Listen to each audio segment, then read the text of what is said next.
Present में detective Jefferies the and club के उस साइन बोर्ड के सामने खड़ा है जो दी एंड क्लब को राइट साइड में दिखा रहा है। जेफरीज को पूरा यकीन है कि स्कॉटी लॉकहार्ट की मौत का राज यहीं खुलेगा। कुछ ऐसा है यहाँ जो उसे कातिल तक पहुँचा सकता है। यहाँ पास के झाड़ियों में इधर उधर देख रहा है, शायद उसे कुछ दिख जाए।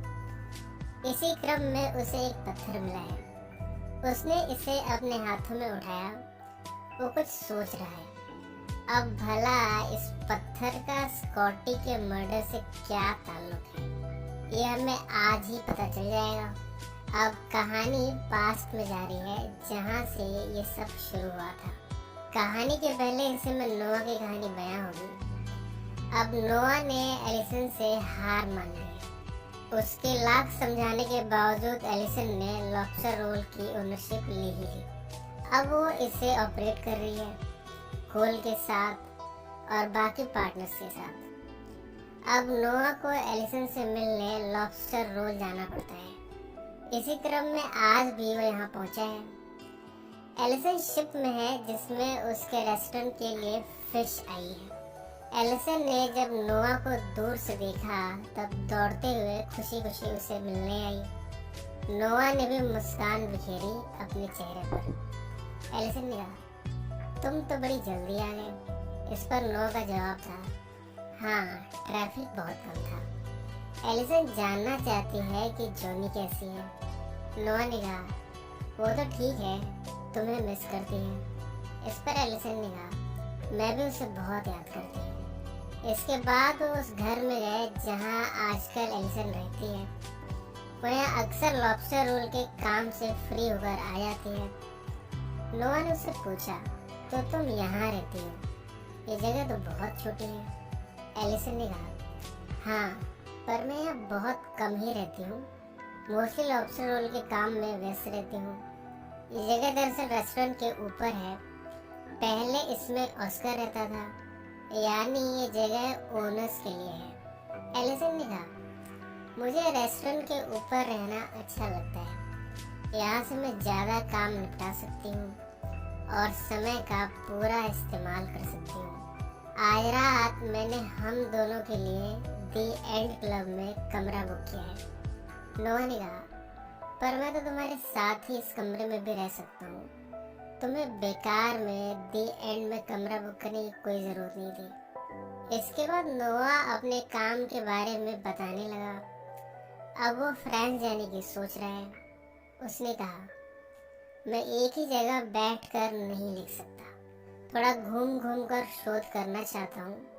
पुरानी बैटलफील्ड्स को देखना होगा। नोआ तो ये चाहता है कि एलिसन और जोनी भी उसके साथ जाएं, पर एलिसन ने कहा, मुझे अपने स्केड्यूल चेक करने पड़ेंगे।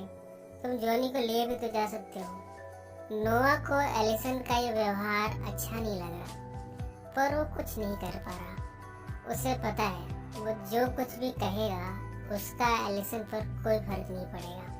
लिहाजा उसी ने अब उसके साथ एडजस्टमेंट करना सीख लिया है। अब वो इस रिश्ते में सिर्फ एक चीज़ करता है और वो है कॉम्प्रोमाइज़।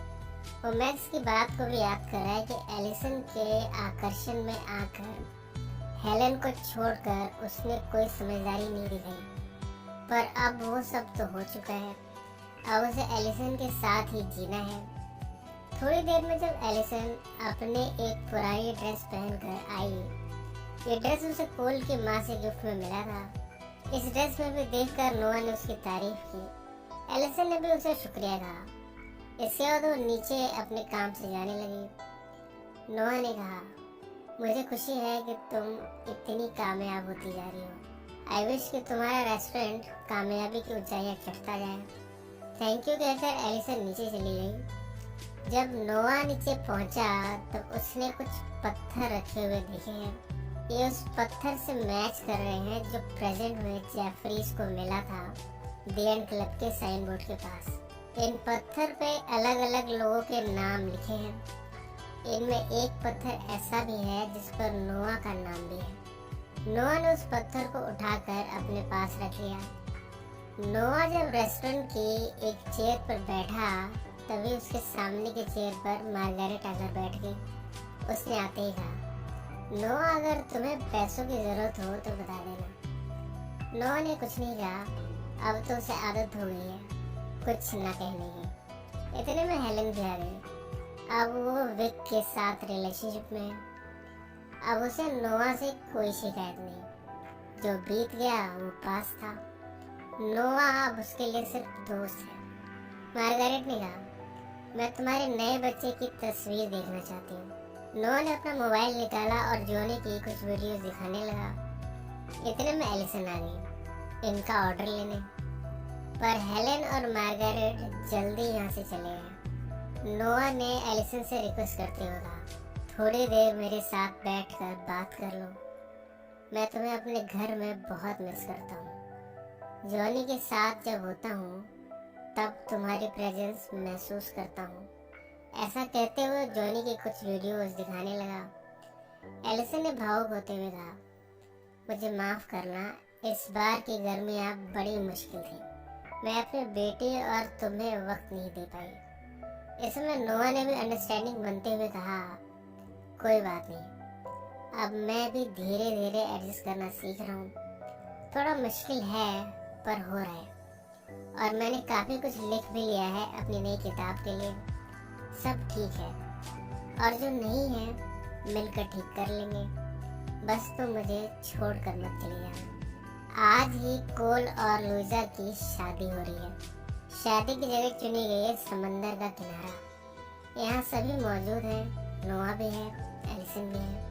शादी की रस्म निभाते हुए कोल ने लुइजा से वादा करते हुए कहा, मैं वादा करता हूँ कि अच्छे और बुरे वक्त में तुम्हारे साथ खड़ा रहूँगा। सेहत अच्छी हो या बुरी, तुम्हारा साथ निभाता रहूँगा। पूरी जिंदगी तुम्हें प्यार और तुम्हारी इज्जत करूँगा। अब बारी लुइजा की थी। उसने भी कहा, मैं कोल लॉकहार्ट को अपना पति मानती हूँ। मैं अच्छे और बुरे वक्त में तुम्हारे साथ खड़ी रहूँगी, चाहे जैसी भी तुम्हारी सेहत हो। मैं हमेशा तुम्हारे साथ रहूंगी। ये सब होते हुए देखकर नोआ ये सोच रहा है कि कभी उसने भी किसी से यही वादे किए थे। यही हाल एलिसन का भी है। वो भी रोने लगी ये सब देखकर। आफ्टर ऑल उसने भी कभी कोल से ये वादे किए थे। अब वही कोल किसी और से यही वादे कर रहा है। एलिसन भावुक होते हुए यहाँ से दौड़ी चली गई। नोआ ने उसे रोकने की कोशिश की पर वो नहीं रुकी। नोआ उसके पीछे गया। एलिसन इस समय सीढ़ियों पर बैठी है, रोती जा रही है। नोआ ने पूछा, क्या तुम कोल की शादी से दुखी हो? एलिसन ने इस बात से इनकार किया पर वो अपना एक राज नोआ से बताना चाहती है। इस समय उसका दिल अपने अंदर कोई गिल्ट नहीं रखना चाहता पर वो नोआ से सच कैसे बताए। उसने हिम्मत करके नोआ को अपने समीप बिठाया। नोआ ने कहा, तुम तो मुझे डरा रही हो। आखिर बात क्या है? क्या तुम बीमार हो? कम से कम बता तो दो। कौन सी बात तुम्हें इस कदर परेशान की जा रही है? एलिसन ने थोड़ी खामोशी के बाद कहा, जिसे सुनकर नोआ के चेहरे के रंग उड़ गए। एलिसन ने कहा, मुझे नहीं पता कि जॉनी का पिता कौन है। जब मेरे माँ बनने की खबर आई तब मैं कुछ दिनों पहले कोल के साथ थी। पर ये तब की बात है जब तुम मार्टिन की बीमारी की वजह से मेरे पास नहीं थे। मैं यौवन के यहाँ नहीं रहना चाहती थी। मैं अपने घर जिसे मुझे नानी से मिला था वहाँ चली गई थी। तभी कोल उस घर में लाइट जलता हुआ देखकर आ गया था। तभी वो सब हुआ। नोआ ने उससे पूछा, तो तुम ये कहना चाहती हो कि कोल जॉनी का पिता है? एलिसन ने इसका जवाब दिया, मुझे नहीं पता। अगर तुम चाहो तो हम टेस्ट करा सकते हैं पर हमारे बीच इतने राज हैं कि अब मैं इन सब को छिपाते छिपाते थक चुकी हूँ। मुझे माफ कर दो। इस समय एलिसन की आंखों में आंसू थे। वो कहती जा रही थी, मैं तुमसे प्यार करती हूँ। नोआ गुस्से में यहाँ से उठा, तो ये वजह है कि तुमने उसके साथ पार्टनरशिप की, लॉबस्टर रोल खरीदा। वाह, एलिसन उसे समझाते हुए कहा, ये मेरी गलती है, पर तुम मार्टिन की बीमारी में इतने व्यस्त थे। नोआ ने उसकी बात को काटते हुए कहा, तो अब तुम इन सब का इल्जाम मेरे बेटे पर डाल रही हो। तुम्हें पता है मैंने तुम्हारे साथ कभी बेवफाई नहीं की, करते करते बच गया। जब भी ऐसा हुआ मुझे तुम्हारा ख्याल आया। मैंने सोचा हम एक नई शुरुआत कर सकते हैं। तुम मेरा इकलौता सच्चा प्यार थी। मैंने तुम्हें चुना सब कुछ छोड़कर, क्योंकि मैं तुम्हारे साथ अपने आप को पाना चाहता था। और तुमने क्या किया? मैंने अपने नज़दीक के लोगों, प्यार करने वालों को, इन सब को दरकिनार करके तुम्हारा दामन थामा। और अब मेरी ही झोली खाली रह गई। थोड़ी खामोशी के बाद उसने कहा, मुझे माफ करना, पर अब हम साथ में नहीं रह सकते। ये सुनकर एलिसन और भी रोने लगी। नोआ यहाँ से निकलकर शराब पीने लगा। हेलन यहाँ आ गई। हेलन से वो अपनी तकलीफ शेयर करना चाहता है। हेलन ने भी उसका साथ दिया और उसे यहाँ से दूर समंदर के किनारे ले गई। उसे शैंपेन पिलाया। नोआ इस समय हेलन से माफी मांगना चाहता है अपने किए की, पर हेलन अब मूव ऑन कर चुकी है। उसे कोई फर्क नहीं पड़ता कि नोआ ने उसे छोड़ा। वो तो बस दोस्ती का रिश्ता निभाने के लिए नोआ की तकलीफ कम करना चाहती है। नोआ ने कहा, अब हम दोनों बूढ़े हो गए हैं। मैंने ये नहीं सोचा था कि जब हम बूढ़े होंगे तब हमारे रास्ते अलग हो चुके होंगे। हेलन उसे सुन भी नहीं रही है, पर अब उसे इन सब बातों में कोई फीलिंग नहीं है। वो तो शैंपेन पीती जा रही है। इसके बाद एक ही कार में दोनों यहाँ से निकले। दोनों ने ज्यादा पी लिया। नोआ गाड़ी चला रहा है। नशे में उसे अजीब अजीब सी इमेजेस दिख रही हैं। कभी वो एलिसन को देखता है और फिर उस पर अपनी गाड़ी चला देता है। गाड़ी चलाते हुए उसे एलिसन से की गई बातें बार बार याद आ रही हैं, जब वे दोनों नए नए मिले थे। हेलन उसके बगल की सीट पर बैठी है, पर अब वो उसकी नहीं है। और एलिसन जो बेवफा है, वो सोच रहा है कि एलिसन का उसकी जिंदगी में क्या रोल था। क्या वो इसीलिए आई थी कि उसे इस अनचाहे मुकाम पर पहुंचाकर तकलीफ के दलदल में फंसा दे। एलिसन के साथ रहकर उसने सक्सेस भी देखी। इतना बड़ा राइटर बना, पर फिर भी उसे क्या मिला? उसे अपने बच्चों की बातें भी याद आ रही हैं, जो बहुत रोए थे जब उसने उनकी माँ को छोड़ दिया था। इन सब झलकियों से परेशान होकर नोआ ने गाड़ी रोक दी। उसने हेलन से कहा, मैं अब ड्राइविंग नहीं कर पा रहा, तुम्हें ही ड्राइविंग करनी होगी। हेलन ने हालांकि ज़्यादा पी रखी है, पर फिर भी वो ड्राइव करने को राजी हो गई है। गाड़ी चलाते हुए हेलन गाना गाने लगी। तभी नोआ ने उसका एक हाथ पकड़ लिया। हेलन ने उसकी आंखों में देखा कि तभी गाड़ी को जोर का झटका लगा। शायद कोई गाड़ी से टकरा गया है। हेलन ने गाड़ी रोकी। नोआ ने कहा, शायद कोई हिरन होगा। गाड़ी बगल में खड़े करके नोआ उसे देखने गया। उसने देखा ये तो कोई इंसान है, और करीब जाकर उसने देखा ये स्कॉटी लॉकहार्ट है, जो अब मर चुका है। उसके प्राण पखेरु उड़ चुके हैं। नोआ ये सब देख कर रोने लगा। थोड़ी देर में वो उठा। उसने झाड़ी की तरफ देखा।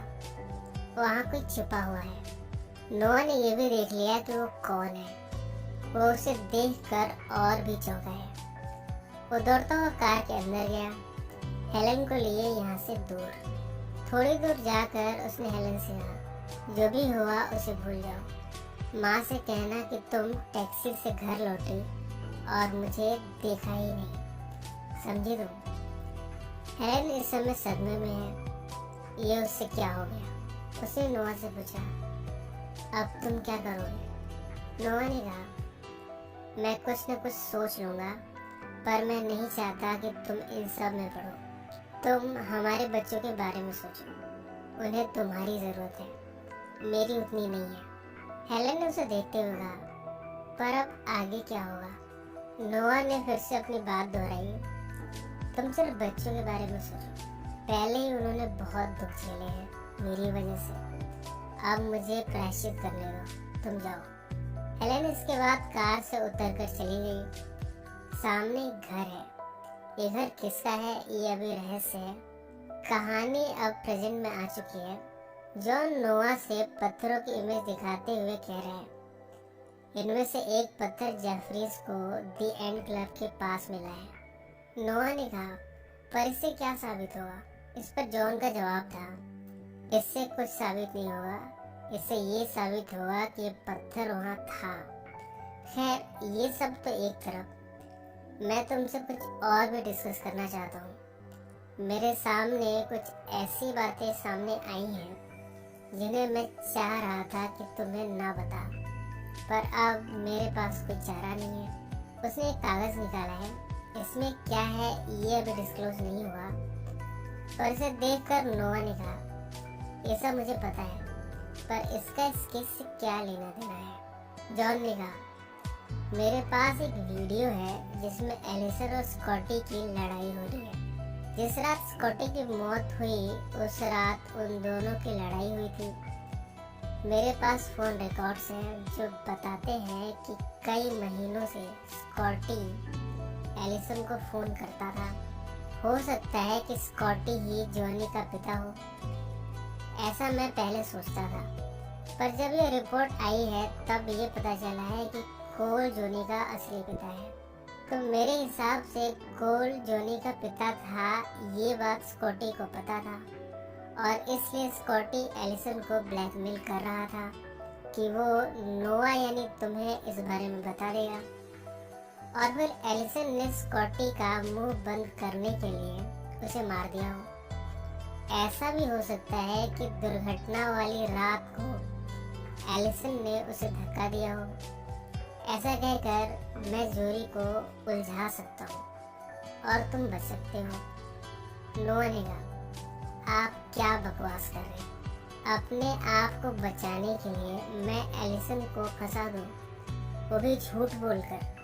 जॉन ने कहा, देखो नोआ, अब हमारे पास और कोई रास्ता नहीं है। तुम्हें बचाने के लिए ऐसा करना ही पड़ेगा। मुझे बस तुम्हारी इजाज़त चाहिए। नोआ इस समय खामोश है। उसे समझ में नहीं आ रहा कि क्या करे। उससे ये भी डर है कि कहीं हेलेन का नाम इन सब में ना आ जाए। अगर ज़्यादा छानबीन हुई तो वो हेलेन को भी नहीं बचा पाएगा। उसे चुनाव करना है कि किसे बचाए, एलिसन को या हेलेन को। और अब कहानी का दूसरा हिस्सा यानी एलिसन की कहानी। अब तक स्कॉटी की मौत से जुड़ा सच आधा ही निकल कर आया है। आधी सच्चाई हमें इस हिस्से में पता चलेगी। एलिसन जब से बिजनेस वुमन बनी है तब से उसने बार्गेनिंग करना बड़े अच्छे से सीखा है। आशिफ पर भी एक डॉलर की बार्गेनिंग कर रही है। अपने रेस्टोरेंट को अच्छा रखती है और साथ में खुद का मेकअप भी बड़े अच्छे से करती है। उसका आइडिया है कि अगर वो अच्छी दिखेगी तभी उसके रेस्टोरेंट का अच्छा इंप्रेशन पड़ेगा यहाँ के लोगों पर। इसके साथ ही वो बहुत मनी माइंडेड भी हो गई है। वो चाहती है कि ये रेस्टोरेंट साल के 12 महीने खुला रहे, जबकि नोआ से ये बात हुई थी कि सिर्फ गर्मियों के लिए वो इसे ऑपरेट करेगी। इस बात पर पहले तो नोआ ने थोड़ी आपत्ति जताई, पर बाद में उसने तो हाँ करना ही था, क्योंकि इस रिश्ते में कॉम्प्रोमाइज करने की बारी उसकी है। कोल और लोजा की शादी की तैयारियां चल रही हैं। बीच पर एलिसन कोल के साथ बैठी है। कोल थोड़ा घबरा रहा है शादी से। एलिसन ने कहा, सब ठीक हो जाएगा। कोल ने थोड़ा इमोशनल होते हुए कहा, मुझे लगा था कि मैं फिर से बाप बन सकूंगा, पर अब तो वो सपना सच नहीं हो पाएगा। एलिसन ने कहा, जो हुआ वो किस्मत की बड़ी मार थी। अब मैंने भी अपनी खुशियाँ ढूंढ ली हैं। तुम लुइजा के साथ अपनी खुशियाँ ढूंढो। एलिसन ने यह सब कह जरूर दिया, पर जब कोल की शादी की तस्वीरें खींची जा रही थी, कोल लुइजा के साथ खड़ा था। ये इमेज उसे तकलीफ भी दे रही थी। इसके बाद वो रेस्टोरेंट पहुंची, उस जगह पर जहां वो पत्थर रखे हुए हैं। उनमें से एक पत्थर एलिसन के नाम का भी है। उसने भी अपने नाम का पत्थर अपने पास रख लिया।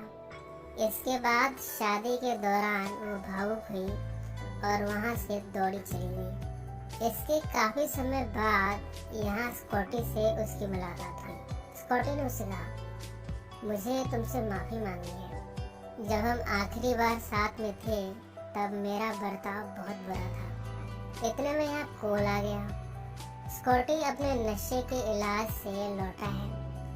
उसे लग रहा है कि वो इस लॉबस्टर रोल में हिस्सेदार है, पर कोल ने उसकी गलतफहमी दूर की। उसने कहा, तुम अपना इलाज करा रहे थे, हमें कुछ फैसले लेने थे। स्कॉटी को ये सब सुनकर बड़ा गुस्सा आया। जब इन दोनों की गुस्से में कहासुनी चल रही थी तब एलिसन डरी हुई थी। कोई ऐसा राज जो स्कॉटी जानता है, वो नहीं चाहती कि स्कॉटी इसका जिक्र भी करे। कोल तो यहाँ से चला गया, पर स्कॉटी ने पीना शुरू कर दिया। पीते वो अकेले में पहुंचा। एलिसन भी उसके पीछे गई। वो उसे पीने से रोक रही है जबकि स्कॉटी पीता जा रहा है। उसने एलिसन से कहा, तुम्हारी बेटी जॉनी कैसी है? क्या औरों को पता है कि उसमें लॉकहार्ट का खून दौड़ रहा है? एलिसन इस समय काफी डरी हुई। वो जाने को हुई, पर स्कॉटी ने उसका हाथ पकड़कर कहा, किसी को तो बताना पड़ेगा कि वो हमारी बच्ची है। ऐसा धमकी देते हुए स्कॉटी यहाँ से चला गया। एलिसन जब बाद में यहाँ से निकली तब उसे ऑस्कर छिपा हुआ दिखा। एलिसन तो उसे अवॉइड करके चली गई, पर यहाँ ऑस्कर ने इन दोनों की बातचीत की वीडियो बना ली थी, जिसे उसने बाद में जॉन को दिया और $1,00,000 लिए। ये हम पहले के एपिसोड्स में देख चुके हैं। एलिसन नोआ से मिलकर सब कुछ नॉर्मल करने की कोशिश कर रही है। स्कॉटी स्टेज पर चढ़कर शराब पीते हुए गाना गा रहा है। इस गाने के बोल कुछ ऐसे हैं कि वो एलिसन को धमकी दे रहा है कि सच बता देगा। एलिसन इस समय मेंटली डिस्टर्ब्ड है, इतनी ज्यादा कि वो अकेले में सड़क पर अंधेरे में निकल पड़ी है। जब वो चलते हुए अंधेरे में थोड़ी आगे पहुंची तब यहाँ पे स्कॉटी एक नाव में बैठा जैसे उसी का इंतजार कर रहा था। उसने एलिसन का रास्ता रोका, उसे धमकाया और कहा, मुझे भी हिस्सेदार बनना है और मुझे वो तुम बनाओगे। तुम आधे की मालकिन हो। एलिसन चाहती है कि किसी तरह उसका स्कॉटी से छुटकारा हो जाए, पर वो उसे जाने नहीं दे रहा। बार बार उसका रास्ता रोक रहे हैं। उसने कहा, तुम सब अपनी जिंदगी में मजे कर रहे हो और मैं धक्के खा रहा हूँ। मेरी क्या गलती है? एलिसन ने काफी कोशिश की, पर स्कॉटी उसके साथ जबरदस्ती करने लगा। इतने में एलिसन उसे जोर का धक्का दिया। इसी समय वो कार जो हेलन चला रही है, नोआ बैठा है, यहाँ से गुजरी। स्कॉटी कार के आगे आ गया और फिर उसकी जान चली गई। एलिसन ने घबराहट में अपने आप को छिपा लिया झाड़ियों में। नोआ दौड़ते हुए आया। स्कॉटी के लाश देखकर वो रोया। वो डरा हुआ था। जब वो यहाँ से उठा तब झाड़ी में किसी की छवि देखी। गौर से देखने पर उसने एलिसन को पहचान लिया। एलिसन ने भी उसे देखा। उसने रोते हुए कहा, मैंने उसे धक्का दिया है। हालांकि नोआ ने उसकी बात को सुना, पर ऐसे रिएक्ट किया जैसे उसे कुछ सुना ही नहीं। वो हेलन की कार में जाकर बैठ गया, जबकि एलिसन डरी सहमी वापस रेस्टोरेंट पहुंची है। वो नॉर्मल होने की कोशिश कर रही है। वो अकेले में प्लेट्स को इधर उधर कर रही थी। तभी यहाँ नोआ पहुंचा। उसका हाथ पकड़कर महफिल के बीचों बीच ले गया। नोआ ने उसके करीब जाते हुए कहा, फिक्र मत करो, सब संभाल लूंगा। मैंने हेलन से ये कहा है कि हिरन मरा है। मैकेनिक को गाड़ी साफ करने को दे दी है। सुबह तक गाड़ी धुली हुई मिल जाएगी। नोआ ये सब तो कह रहा है, पर वो भी डरा हुआ है। पता नहीं अब क्या होने वाला है। दोनों एक दूसरे को बाहों में लेकर सब ठीक हो जाएगा ऐसा कह रहे हैं। अब तक एक दूसरे के साथ जो भी बेवफाई की है उसके लिए दोनों ने माफी मांगी। नोआ ने कहा, डरो मत, मैं तुमसे प्यार करता हूँ। मैं तुम्हें कुछ नहीं होने दूंगा। दोनों इस महफिल में चल रहे गाने में एक दूसरे को दिलासा दे रहे हैं कि सब ठीक हो जाएगा। और अब कहानी प्रेजेंट में आ गई है। जॉन से बात करने के बाद नोआ एलिसन के पास पहुंचा है। एलिसन ने कहा, जॉन की बात के हिसाब से मैं फंसूंगी। नोआ ने कहा, एलिसन, अगर मैंने कुछ नहीं किया तो वो लोग मुझे सजा करवा देंगे। इस पर एलिसन का जवाब था, तो तुम सच क्यों नहीं बता देते? इस पर नोआ का कहना था, अगर मैंने ऐसे किया तो हेलन फंस जाएगी, वो मेरे बच्चों की माँ है। एलिसन ने कहा, अब तुम्हें ही चुनाव करना है कि तुम क्या करोगे। ऐसा कहकर वो कोर्ट रूम के अंदर चली गई। अपनी उलझन के साथ नोआ भी उसके पीछे पीछे कोर्ट के अंदर गया है। यहाँ वो जॉन के बगल में बैठा है। उसे जॉन के कानों में अपना फैसला बता दिया है कि वो किसे बचाने वाला है और किसे सजा दिलाएगा। इसके बाद जॉन ने भी डिसाइड कर लिया कि उसे क्या करना है। जॉन खड़ा हुआ और उसने बोलना शुरू किया। नोआ और एलिसन के चेहरे पर शिकन है। हेलन भी यहाँ बैठी हुई है। जॉन ने कहा, मैं डिटेक्टिव जेफरीज को कोर्ट रूम में बुलावा देना चाहता हूँ। जेफरीज कोर्ट रूम में जैसे ही अंदर आया, एलिसन ने उसे डरते हुए देखा। नोआ भी डरा हुआ है, उसे देखता जा रहा है। हेलन भी जेफरीज को देखे जा रही है। किसी को नहीं पता कि क्या होने वाला है। नोआ खड़ा हुआ, उसने कहा, इसके पहले कि कोई कुछ कहे, मैं जज साहब से ये कहना चाहता हूँ कि मुझे सजा दी जाए। मैंने स्कॉटी लॉकहार्ट को मारा है। जॉन ने उसे बिठाया। एलिसन चौंकते हुए नोआ को देख रही है। नोआ ने भी पीछे मुड़कर उसे देखा। इसी नोट पर कहानी